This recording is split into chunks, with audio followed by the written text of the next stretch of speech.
Alors bonjour à tous, dans cette vidéo nous allons corriger les exercices sur les extrémas et on notera que tous ces exercices permettent de vous entraîner et de trouver des solutions à des problèmes d'optimisation. Alors on commence par le 44. Donc là vous voyez vous avez une courbe. Donc la première question qu'on vous pose, c'est ce qu'on vous demande de faire, c'est de compléter le tableau de variation. Alors comment on fait ça? Vous regardez votre courbe. Donc déjà, comment à partir de la courbe, on peut déterminer le signe de la dérivée? Bien, rappelez-vous qu'il y a un lien entre le signe de la dérivée et la variation de la fonction. C'est-à-dire que si notre fonction ici, elle est croissante, ça signifie que notre dérivée, elle est positive. Donc je sais que, je regarde les x ici, je sais ici que de moins 2 à 0, comme ma fonction est croissante, ça veut dire que la dérivée, elle est positive. C'est pour ça que j'ai marqué un plus ici. Ensuite, ici, ma fonction est décroissante, ça signifie que ma dérivée est négative, entre 0 et 4. Donc j'ai mis un moins ici. Et entre 4 et 6, de nouveau, la fonction est croissante, donc ma dérivée est positive. Donc j'ai mis un plus.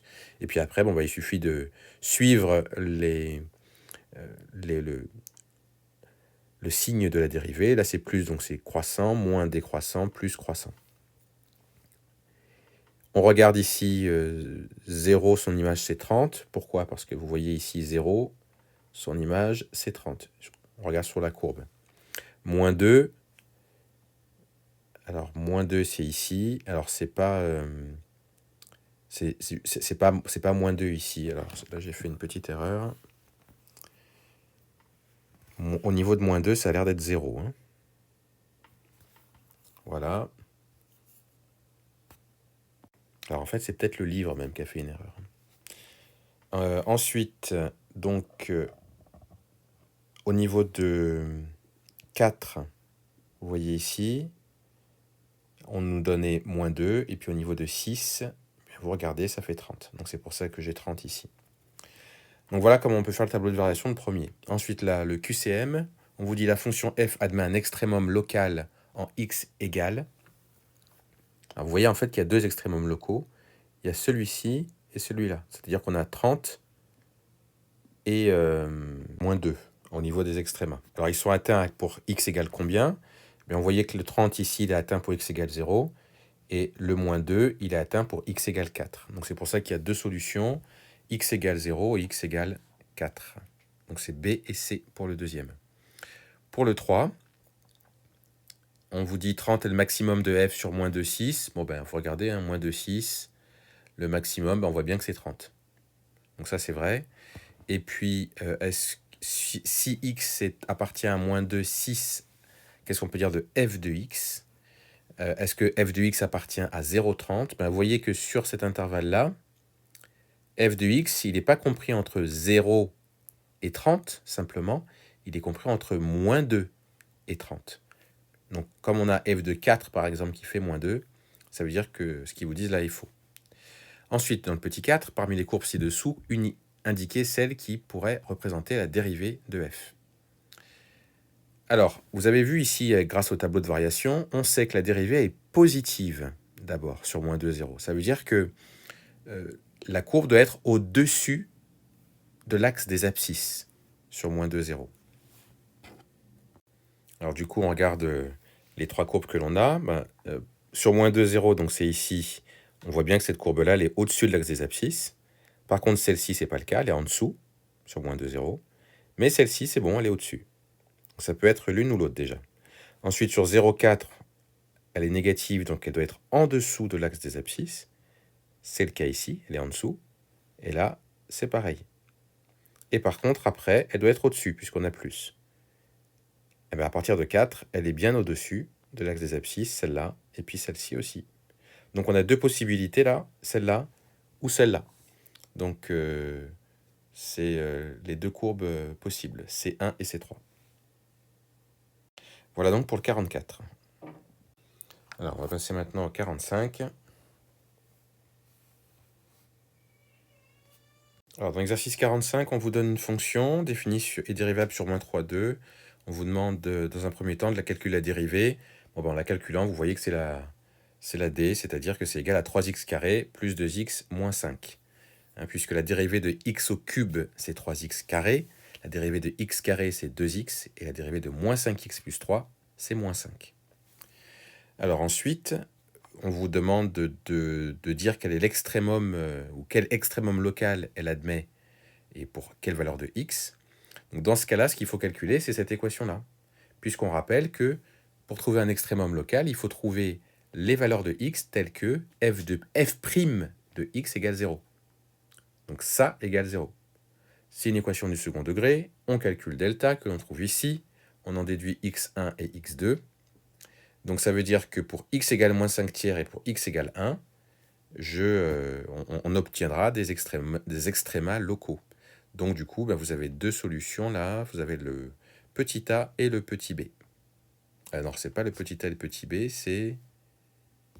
Si c'est ça. Le 1 et le moins 5 tiers, c'est petit a et petit b. Ensuite, on passe à la question suivante, la question 3.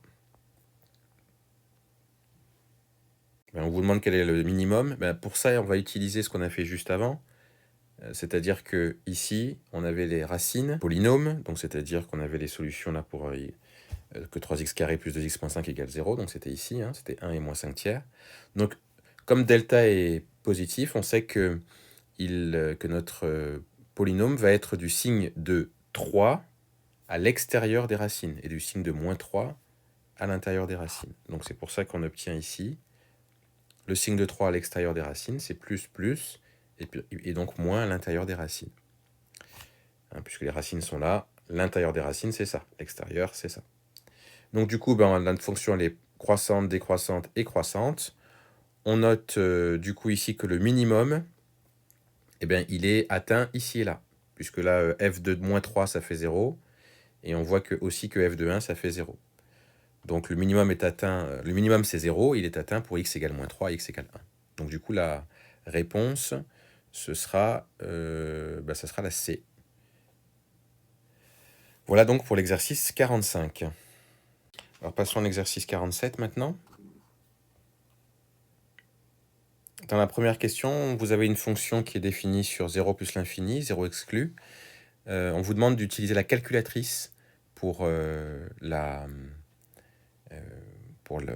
voir et puis pour conjecturer une valeur minimale prise par f sur cet intervalle-là. Alors, vous vous rappelez que dans la calculatrice, la numWorks en particulier, il va falloir aller dans la partie fonction. Dans la partie fonction, vous allez écrire la fonction qu'on vous donne. Donc, c'était 2x moins racine carrée de x.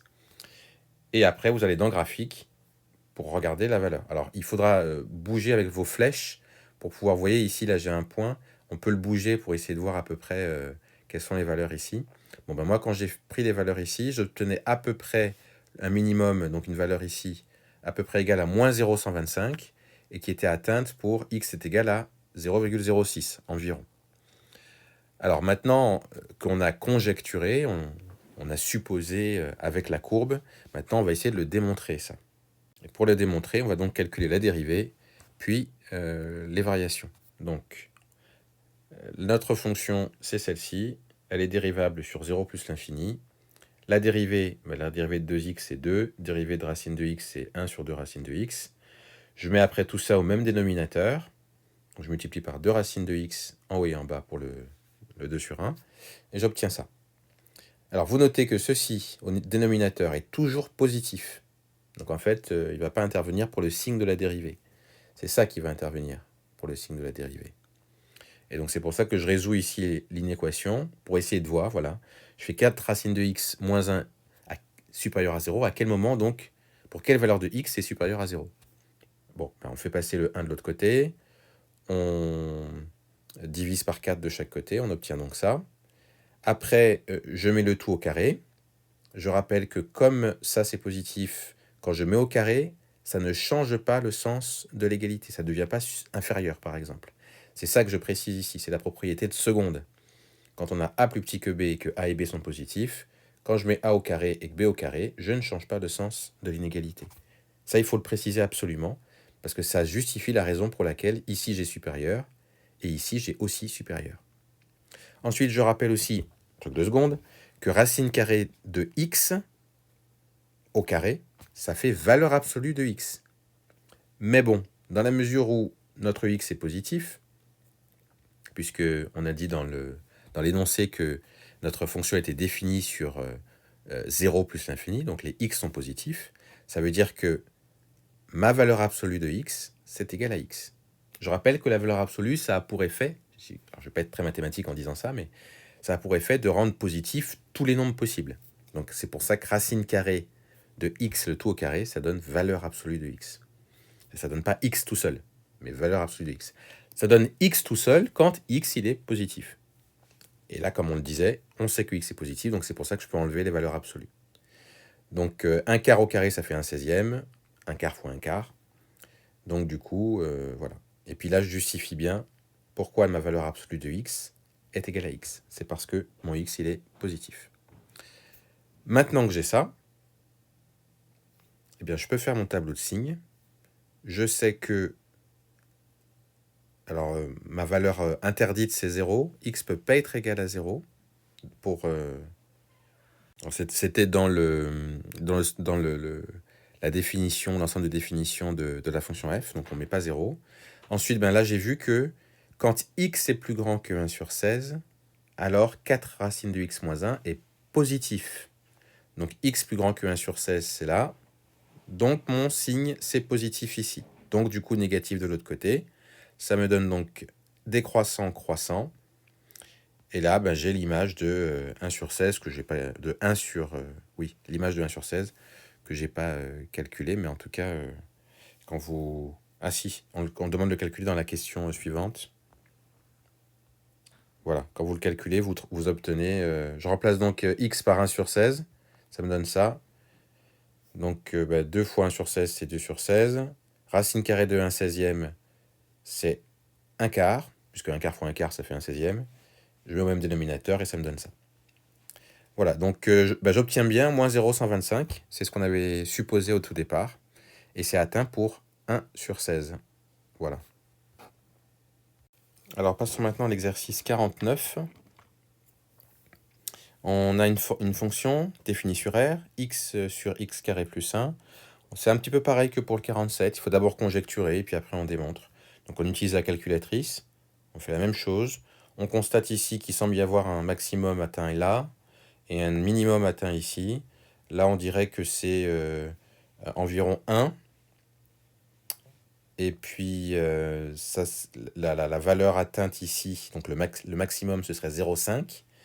Et puis ici, on dirait que c'est atteint pour x est égal à, peut-être à peu près ici, x est égal à moins 1, et que c'est le minimum, ce serait environ moins 0,5. Voilà, ce serait ça pour la question 1. La conjecture. Maintenant, il faut la démontrer, cette conjecture. Et il faut donc dériver notre fonction f. On choisit donc x, u de x égale x, v de x égale x carré plus 1. Donc la dérivée de x, c'est 1. Dérivée de x carré plus 1, c'est 2x. Là, j'applique la formule u'v moins uv'. u'v moins uv' sur v carré. Ça me donne ça. Donc x carré plus 1 moins 2x carré. Là, ça fait moins 2x carré. Donc du coup, x carré moins 2x carré, ça fera moins x carré. C'est pour ça que j'ai moins x carré ici. Et rajoute mon plus 1. Ça, je change juste d'ordre. Je mets d'abord mon 1. Donc ça fait 1 moins x carré. Ça vous rappelle une identité remarquable. 1 moins x facteur de 1 plus x. Du coup, je vais utiliser un tableau de signes pour pouvoir trouver le signe de ça. Je précise aussi que ça, c'est toujours positif. Donc le signe de la dérivée ne dépendra pas de ça. C'est ce que j'écris ici. Donc je fais mon tableau de signes pour le premier facteur, 1 moins x, pour le deuxième facteur, 1 plus x, et pour le produit, ce sera le produit de la dérivée. Donc dès que x est plus grand que 1, ça me fait moins, plus. Bon, vous connaissez le principe pour le tableau de signes. Du coup, j'obtiens ça à la fin pour le produit. Donc j'ai décroissant, croissant, décroissant. Je calcule ici f de moins 1. Attention, pas f' de moins 1, mais f de moins 1. Je remplace x par moins 1 pour f de x. Ça me donne moins 0,5 et ici ça me donne 0,5. Donc ben, la conjecture elle était bien vérifiée. Notre fonction, notre minimum c'était moins 0,5 atteint pour moins 1, pour x égale moins 1. Et notre maximum c'était 0,5 atteint pour x égale 1. Voilà donc pour l'exercice 49. Je vous mets juste ici la rédaction pour le petit c. On va passer maintenant à l'exercice 53. Alors dans le 53, on vous demande de justifier le tableau de signes de cette fonction-là. Ah non, pas celle-ci, ça c'est la dérivée. Et pour la fonction b de x égale moins x au cube plus 30x carré moins 153x moins 100. On calcule la dérivée qui est égale à ça. On calcule delta, c'est égal à ça. Et puis on calcule donc les valeurs de x1 et x2 qu'on trouve ici. Bon, vous regardez les calculs, ça c'est des choses que vous savez faire. Comme delta est positif, vous savez que notre dérivée est donc du signe de moins 3, donc de a, à l'extérieur des racines, et du signe de 3 à l'intérieur. C'est ce que j'ai écrit ici. Ça, c'est à l'intérieur des racines, à l'extérieur des racines, et ça, c'est à l'intérieur. Je précise aussi que notre fonction, on a souhaité la définir sur 0, 25. Donc, je n'ai pas besoin de mettre moins l'infini et plus l'infini. C'est 0 et 25. Du coup, j'obtiens décroissant, croissant, décroissant. Grâce à la calculatrice, vous n'avez pas à faire ça à la main. On calcule f de 3, f de 17. On trouve moins 316 ici, 1056 ici. On peut calculer aussi, grâce à la calculatrice, f de 0, ça fait moins 100. Et f de 25, ça fait moins 800. Donc, du coup, on peut remarquer que pour que le bénéfice soit maximal, elle doit vendre, cette entreprise, 17 vélos. Ça, c'est le nombre de vélos vendus. Et ça, c'est le bénéfice obtenu. 17 vélos pour obtenir un bénéfice de 1056 €. Voilà. Donc, vous voyez comment on utilise la dérivée et puis le maximum, les extrémas, ou le minimum, hein, pour déterminer un bénéfice, par exemple, maximal. Voilà. Alors, on va passer maintenant au 54. 54, c'est aussi un petit peu le même principe. Alors, on vous demande, dans un premier temps, de déterminer graphiquement une estimation du nombre maximum de bactéries. Vous regardez le maximum, et le maximum, il est atteint pour ici. Donc, on dirait que c'est à peu près égal à 4. Donc, comme c'est en dizaines de milliers, eh ben, c'est 4 fois 10 000, quoi. Donc, c'est 40 000, environ 40 000 bactéries pour le petit a. Ensuite, pour le petit b, en sachant que bon, ben voilà, le nombre de bactéries il est atteint entre 3 et 5, il n'y a pas de souci. Donc, c'est pour ça qu'ils vous disent, entre 3 et 5 heures, on a la fonction qui définit ou qui donne le nombre de bactéries en dizaines de milliers. C'est moins 0,9 t carré plus 6t moins 5,95. Ça, c'est applicable parce qu'on sait que le maximum, il est entre moins 3 et 5 et que cette fonction est applicable entre 3 heures et 5 heures. Donc, pour trouver le maximum, eh ben, on va faire pareil que d'habitude. On calcule la dérivée, on fait le tableau de variation et on voit ce que ça donne. Donc, la dérivée de ceci, eh bien, ça va être moins 1,8t plus 6. Hein, la dérivée de t carré, c'est 2t. Donc, 2t fois moins 0,9, ça fait moins 1,8. Ensuite, donc, il faut trouver le signe de ça. Et pour trouver le signe de ça, on peut faire une inéquation. F' de t supérieur à 0, ça veut dire que on a ça qui est supérieur à 0. Je résous en isolant les t. Moins 1,8t est supérieur à moins 6. Mais après, attention, comme je divise par moins 1,8 de chaque côté, je dois changer le sens de l'inégalité, ce qui me fait moins 6 divisé par 1,8 et ça fait 10 tiers. Alors, une fois qu'on a ça, on sait donc maintenant qu'à partir du moment où notre t est plus petit que 10 tiers, alors notre f' de t est positif. Vous voyez ici dans le tableau de variation, dans le tableau de signes, en dessous de 10 tiers, c'est ici, notre f' de t doit être positif, donc négatif de l'autre côté. J'obtiens donc croissant et décroissant. Je calcule f de 10 tiers, par f' de 10 tiers, je répète, f de 10 tiers, je l'ai calculé ici, et ça me donne 4,05, voilà ici. Donc, on constate que le maximum est atteint pour x, puisque là, vous voyez bien que c'est un maximum, ça. Hein. X égale environ 3,3 heures. D'accord? Donc c'est un tiers d'une heure, donc c'est 20 minutes, donc 3h20 à peu près. Et il vaut 4,05 fois 10 000, puisque vous rappelez-vous que ça, c'est en dizaines de milliers, c'est-à-dire 40 500 bactéries. Voilà donc pour l'exercice 54. Donc on va terminer par l'exercice 57. Alors il faut faire un dessin parce que sinon on voit rien. Donc vous avez le rectangle ABCD qui est là. Vous savez que DC ça fait 8, BC ça fait 4. Je pose KC est égal à X. Et comme c'est un carré, ça veut dire que KI ça fait aussi X. Du coup, comme on vous dit que G, F, I et J sont alignés, ça veut dire que là, que toute cette longueur-là, ça va faire la même chose qu'ici. Ça va faire X aussi, ici. Donc mon AG, il va être égal à AD moins X, c'est-à-dire 4 moins X. Ça, ce sera la valeur de AG. Pour ça que j'ai, du coup, l'aire de ce carré-là, c'est X au carré, côté fois côté. Et l'aire de ce carré-là, c'est aussi côté fois côté, AG fois AG. Donc c'est 4 moins X au carré. C'est ce que j'ai marqué ici. L'aire de EFG, c'est ça. L'aire de IJCK, c'est ça. Comme on veut l'aire restante, on prend l'aire de tout ce rectangle-là. C'est 8 fois 4, 32. C'est longueur fois largeur. Donc, l'aire en marron, dans votre livre, c'est l'aire du grand rectangle, moins l'aire des deux carrés. Donc, comme j'ai calculé précédemment l'aire des deux carrés, ça nous donne ça. Je simplifie et j'obtiens ça au final. Donc, je sais que l'aire restante, ça va être moins 2x carré, plus 8x, plus 16. Maintenant, moi, ce que je veux, c'est ce qu'ils disent, on veut que l'aire restante soit maximale. Donc, qu'est-ce que je vais faire?